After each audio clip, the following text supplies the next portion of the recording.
तर मनोज जरांगे पाटील यांची जी पायी दिंडी आहे ती मुंबईमध्ये दाखल होणार आहे आणि त्या विरोधात सदावर्तेंनी याचिका केली आहे। गुणरत्न सदावर्ते यांच्या याचिकेवर आज मुंबई हायकोर्टात सुनावणी होणार आहे।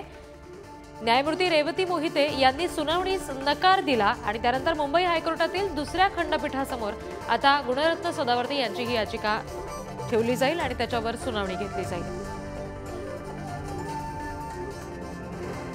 मनोज जरांगे पाटील यांची पायी दिंडी मुंबईमध्ये दाखल होणार आहे आणि त्याच्या विरोधात ॲडव्होकेट गुणरत्न सदावर्ते यांनी याचिका दाखल केली आहे आणि त्याच्यावर आज सुनावणी होणार आहे। प्रतिनिधी रिद्धेश हातिम यांच्याकडून अपडेट्स घेऊया। रिद्धेश, नेमकं कुठल्या खंडपीठासमोर ही याचिका असू शकते हे कळू शकलंय का आणि रेवती मोहिते यांनी काय नेमकं कारण दिलंय सुनावणी न घेण्यासाठी?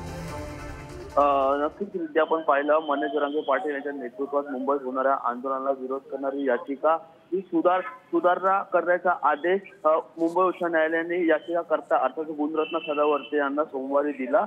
पुढील सुनावणी ही आज होणार आहे। न्यायमूर्ती रेवती मोहिते डेरे आणि न्यायमूर्ती मंजुनाथ देशपांडे यांच्या खंडपीठासमोर याचिकेची सुनावणी होणार आहे। याचिकेत करण्यात आलेल्या मागणी व याचिकेची मांडणी सुसंगत नसल्याने सांगत न्यायालयाने याचिकेत सुधारणा करण्याचा निर्देश हा गुणरत्न सदावर्ते यांना दिला। जी रिद्धेश, आणि आज या सुनावणी दरम्यान नेमकं काय घडतं याचे अपडेट्स तुमच्याकडून घेऊ। तुर्तास दिलेल्या माहितीसाठी धन्यवाद।